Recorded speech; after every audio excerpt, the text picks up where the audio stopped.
இந்த படத்துல ஹீரோவோட பேரு டாமா. இவர் ஒரு பவுண்டி ஹண்டரா இருக்காரு. அதாவது அரசாங்கத்தால தேடப்படக்கூடிய ஆட்கள் எல்லாத்தையுமே புடிச்சு குடுத்து, அதுக்கான சன்மானத்த வாங்கிக்கிறாரு. இவரு போற இடத்துக்கெல்லாமே கூடவே இவரோட தங்கச்சி பையனான குட்டி பையன் ஜாக்கியையும் கூட்டிகிட்டே போறாரு. படத்தோட ஆரம்பத்துல இவங்க ஒரு கிராமத்துல இருக்க பாருக்கு போறாங்க. அங்க இவங்க தேடிட்டு இருக்க ஆள் ஒருத்தன் இருக்கான். அவனை அந்த ஊர் கவர்னர்கிட்ட புடிச்சு கொடுத்து அதுக்கான சன்மானத்தை வாங்கிக்கிறாங்க. இவரோட திறமையை பாக்குற அந்த கவர்னரு, நீ எனக்கு வேலை செய்ய, என்னோட ஆளுங்களுக்கு நீ கத்தி சண்டையை கத்துக் கொடு, நான் உனக்கான சம்பளத்தை கொடுத்துறேன் அப்படின்னு ஒரு ஆஃபர் கொடுக்குறாரு. இல்ல, அரசாங்க வேலையில இருந்து எனக்கு ரொம்ப சலிச்சு போயிடுச்சு, நான் இனிமே கொஞ்சம் சுதந்திரமா இருக்கலாம்னு நினைக்கிறேன், அதனால இந்த வேலை எனக்கு வேண்டாம் அப்படின்னு டாமா மறுத்துறாரு. அடுத்த நாள் காலையில டாமாவும் குட்டி பையன் ஜாக்கியும் தங்கியிருக்கிற அந்த விடுதிக்கு கவர்னரும் கவர்னரோட ஆட்களும் வராங்க.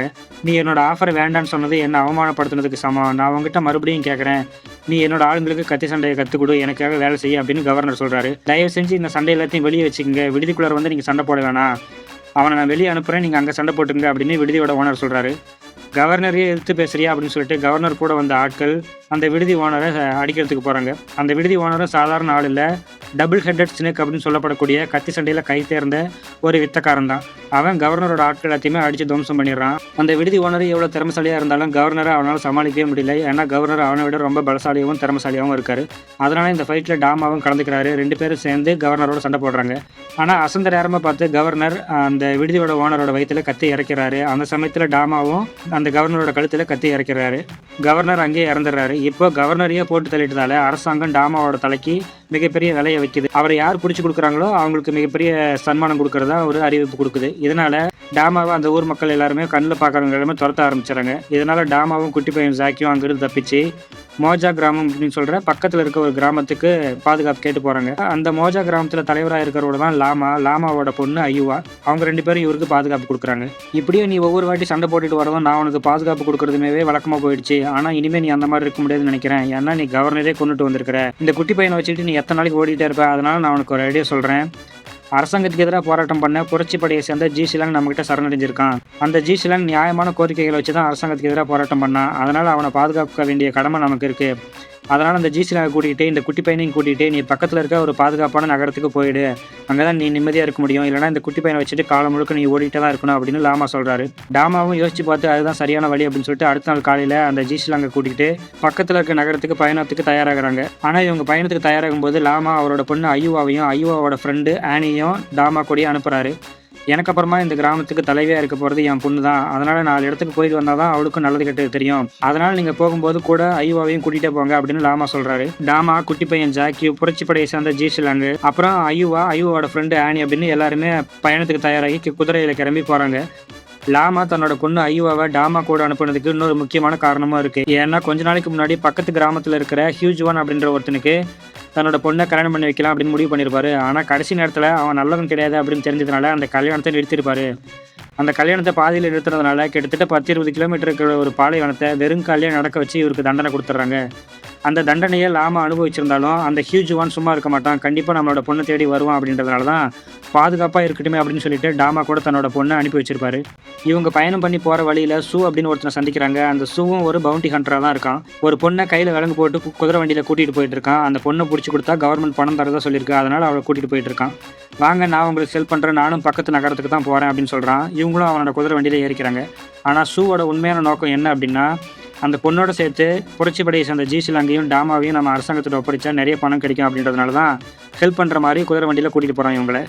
அவன் வண்டியை வேணும்னே தவறான பாதையில் ஓட்டிகிட்டு போயிட்டு இருக்கான். நாம் இங்கே மண்ணை தோண்டினா தண்ணி வர மாதிரி அங்கே பாலைவனமாக இருக்கிறதுனால அங்கே மணலை தோண்டினா அடியில் கச்சா எண்ணெய் அதாவது ஆயில் கிடைக்கிது. இவங்க குதிரை வண்டியில் போயிட்டு இருக்கும்போது கொஞ்சம் தூரம் போன உடனே வண்டியோட சக்கரம் கீழே மண்ணில் பதியுது. என்ன அப்படின்னு பார்க்குறாங்க, கீழே வெறும் எண்ணெயாக இருக்குது. இவன் வேணும்னே பாதையை மாற்றி கூட்டிகிட்டு வந்திருக்கிறான் அப்படின்னு டாமாவுக்கு உண்மை புரிஞ்சிருது. கீழே இறங்கி அவங்க கூட சண்டை போடுறாரு.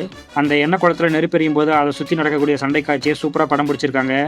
ஆனால் இந்த சண்டையில் டாமா தான் ஜெயிக்கிறாரு. சூவை மன்னிச்சும் விட்டுறாரு. சூவும் மனம் தெரிஞ்சு மன்னிப்பு கேட்டுறான். மறுபடியும் இவங்க எல்லாரும் பயணத்தை தொடங்குறாங்க. இவங்க கொஞ்சம் தூரம் பயணம் பண்ணி போனதுக்கப்புறமா எதிரில் ஹியூஜ்வான் அரசாங்க ஆட்களோட வெயிட் பண்ணிட்டு இருக்கான். ஆக்சுவலாக உண்மையாக என்ன நடந்திருக்கும் அப்படின்னா, புரட்சிப்படையை சேர்ந்த ஜி ஷிலாங்க்கு மோஜா கிராமத்தில் இருக்க லாமா தான் பாதுகாப்பு கொடுத்து வச்சிருக்காரு. அவரை கைது பண்ணுறதுக்கு அரசாங்க ஆட்களை அனுப்புங்க அப்படின்னு சொல்லிட்டு கவர்மெண்ட் கிட்ட சொல்லி ஹியூஜ்வான் கொஞ்சம் ஆட்களை வாங்கிட்டு வந்திருப்பான்.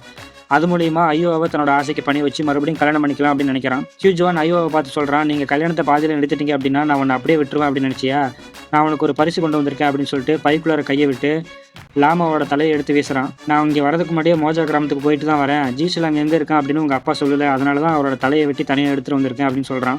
தன்னோட அப்பா இவனோட கையில் கொடூரமாக இறந்துருக்காரு அப்படின்றத நினச்சி ஐயுவா கதறி அழுகுறாங்க.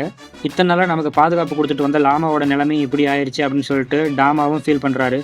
1000 பேர் தடுத்தாலும் உன்னோட தலையை வெட்டுறதை யாராலையும் தடுக்க முடியாது அப்படின்னு சொல்லிட்டு ஐயுவா கத்தி உருவிட்டு ஹியூஜ் ஒன் மேலே பாயிறாங்க. இப்போ இங்கே மறுபடியும் சண்டை ஆரம்பிக்குது. சண்டையில் லாமாவும் ஷூ எல்லாருமே கலந்துக்கிறாங்க. கிட்டத்தட்ட இவங்க தான் சண்டையில் ஜெயிக்கிற மாதிரி இருக்கும். அந்த சமயத்தில் டாமாவோட பழைய எதிரிகளான டிட்டிங்னு ஒரு ஆளும் ஒன்னை அப்படின்னு ஒரு லேடியும் அங்கே தேடிட்டு வந்துடுறாங்க. அவங்க 2 பேருமே கத்தி சண்டையில் கை தேர்ந்த ஆளுங்க அப்படின்றதுனால எல்லா எதிரிகளையும் ஒரே நேரத்தில் சமாளிக்க முடியாது அப்படின்னு சொல்லிட்டு டாமா அங்கே அடிக்கிற மணல் புயல் பக்கமாக வண்டியை திருப்பிடுறாரு. அந்த மணல் புயலுக்குள்ளேயும் சண்டை நடக்குது. அந்த சண்டையை சூப்பராக எடுத்துருக்காங்க. ரொம்ப பரபரப்பாக அதிரடியாக நடக்கிற அந்த சண்டையில் யார் ஜெயிக்கிறாங்க அப்படின்னா மணல் புயல் தான் ஜெயிக்குது. அதாவது அடித்த மணல் புயலில் ஆளுக்கு ஒரு பக்கமாக போய் சிதறி விழுந்துடுறாங்க. ஆனால் ஹியூஜ் ஒன் மட்டும் ஐயோவை எப்படியோ கடத்திட்டு போயிடுறான். ஐயோவை காப்பாற்றுறதுக்காக பின்னாடியே குதிரையில் ஆணியும் போயிடுறாங்க. மணல் புயல் அடித்து வந்ததுக்கப்புறமா டாமா முதல்ல கண் விழிச்சுக்கிறாரு. ஜீஷிலாங், குட்டி பையன் ஜாக்யூ, அப்புறம் கூட வந்திருந்த அந்த பொண்ணு ஜினியாக், அப்புறம் ஷூ எல்லாரையுமே தேடி பிடிச்சி ஒன்று சேர்க்குறாரு. ஐயோவை ஹியூஜ் ஒன் கடத்திட்டு போயிட்டு இருக்கான் அப்படின்ற உண்மையும் அவருக்கு தெரியுது. இதுக்கு மேலே நான் அவங்க கூட பயணத்தை தொடங்க முடியாது. ஏன்னா ஐயோவை ஹியூஜ் ஒன் கடத்திட்டு போயிட்டான். அவனை நான் எப்படியாவது காப்பாற்றணும். அதனால எனக்கு ஒரு உதவி பண்ணுங்க அப்படின்னு ஷூ கிட்ட சொல்கிறாரு டாமா. இந்த குட்டி பையன் ஜாக்கியை மட்டும் நீங்கள் 2 பேரும் பத்திரமா பார்த்துக்குங்க. அதுக்கான பணம் எவ்வளோ வேணாலும் வாங்கிக்க அப்படின்னு சொல்லிட்டு இவ்வளோ நாளாக அவர் சேர்த்து வச்சிருந்த பணத்தையும் கொடுக்குறாரு. அப்போ ஜீஷிலாங் சொல்கிறான், என்னை கைது பண்ணுறதுக்காக தான் ஆட்களை கூட்டிட்டு வந்திருக்கான் அந்த ஹியூஜ் ஒன். அதனால் என்னால் இது வரைக்கும் போன உயிர்கள்லாம் போதும். நான் யாருக்காவது ஒருத்தருக்கு யூஸ்ஃபுல்லாக இருக்கேன். என்ன நீங்கள் அரசாங்க ஆட்கள்கிட்ட ஒப்படைச்சிட்டு ஐயோவை நீங்கள் கூட்டிகிட்டு வந்துருங்க அப்படின்னு ஜீஷிலாங் சொல்கிறான். இதுக்கு டாமா ஒத்துக்கல அப்படின்னாலும் யோசிச்சு பார்த்து இது வேறு வழி இல்லை அப்படின்றத முடிவு பண்ணிட்டு ஜீஷிலாங்கை கூட்டிகிட்டு அங்கேருந்து அந்த மோஜா கிராமத்துக்கு கிளம்புறாரு. ஜீஷிலாங்கை வச்சுக்கிட்டு ஐயோவை அனுப்புங்க அப்படின்னு டாமா ஹியூஜ் ஒன்ட்ட சொல்கிறாரு. ஐயோவை அனுப்புறதுக்கு ஹியூஜ் ஒனுக்கு மனசே வரல அப்படின்னாலும் அரசாங்க ஆட்கள் வந்திருக்கிறதே அதுக்காக தான் நான் அனுப்பலாம், பெரிய பிரச்சனை ஆகிடும் அப்படின்னு சொல்லிட்டு ஐயோவோட வாயை கட்டி வாசலில் நிற்கிற டாமா கிட்ட அனுப்புறாரு. டாமாவும் பதிலுக்கு ஜீஷிலாங்க அனுப்புறாரு. ஆனால் பக்கத்தில் வந்ததுக்கு அப்புறம் தான் தெரியுது ஹியூஜ் ஒன் அனுப்பின ஆள் ஐயோவா கிடையாது, அது ஐயோவோட ஃப்ரெண்டு ஆனி அப்படின்னு. அவங்களும் குத்துயிரும் குலையுருமா இருக்காங்க. அதே மாதிரியே டாமா அனுப்பின ஆளும் ஜீஷிலாங் கிடையாது, அது ஷூ அப்படின்ற உண்மை பக்கத்தில் போனதுக்கப்புறம் தான் தெரியுது. ஏன்னா ஜீஷிலாங் எப்பயுமே முகமுடியாக இருக்கிறதுனால அந்த மாறு வேஷம் போட்டுட்டு வந்த ஷூவை அவங்களால அடையாளம் கண்டுபிடிக்க முடியல. கிட்ட போனதுக்கப்புறம் தான் தெரியுது 2 பேருமே ஒருத்தர் ஏமாற்றி நினச்சி 2 பேருமே ஏமாந்துருக்கும் அப்படின்றது அவங்களுக்கு புரியுது. இதுக்கு மேலேயும் சும்மா இருக்கிறதுல பிரயோஜனம் இல்லை அப்படின்னு சொல்லிட்டு கத்தி உருவி விட்டு சண்டையில் இறங்குறாரு டாமா. ஷூவும் ஒரு பக்கம் சண்டையில் இறங்குறான். அரசாங்க ஆட்கள் எல்லாத்தையுமே அடித்து காலி பண்ணிடுறாங்க. இன்னொரு பக்கம் ஐயோவை ஹியூஜ் ஒன் ஒரு இடத்துல கட்டி போட்டு வச்சிருக்கான். அவங்க அதிலிருந்து எப்படியோ தப்பிச்சிட்டு வந்துட்டு தன்னோட அப்பாவோட சாவுக்கு பழி வாங்குறதுக்காக ஹியூஜ் ஒனை போட்டு தள்ளிடுறாரு. கிட்டத்தட்ட இவங்க சண்டையில் எல்லாருமே ஜெயிச்சிற மாதிரி ஆயிரும். இப்போ மறுபடியும் அந்த டிட்டிங் ஒன்னை அப்படின்ற டாமாவோட பல எதிரிங்க 2 பேரும் தேடிட்டு வந்துடுறாங்க. ஆக்சுவலாக அந்த பல எதிரிங்களான டிட்டிங் ஒன்னைன்ற 2 பேரும் எதுக்காக டாமாவை துரத்திட்டே வராங்க அப்படின்றத ஃப்ளாஷ்பேக்கில் ஓப்பன் பண்ணி இங்கே தான் நமக்கு ரிவீல் பண்ணுறாங்க. ஒரு காலத்தில் டாமா அரசாங்கத்துக்கு வேலை செஞ்சுட்டு இருந்திருக்காரு. அவரோட தங்கச்சியை மன்னர் ரகசிய திருமணம் பண்ணிக்கிறாரு. அவங்களுக்கு ஒரு குழந்தையும் பிறக்குது. அந்த குழந்தை தான் ஜாக்யூ.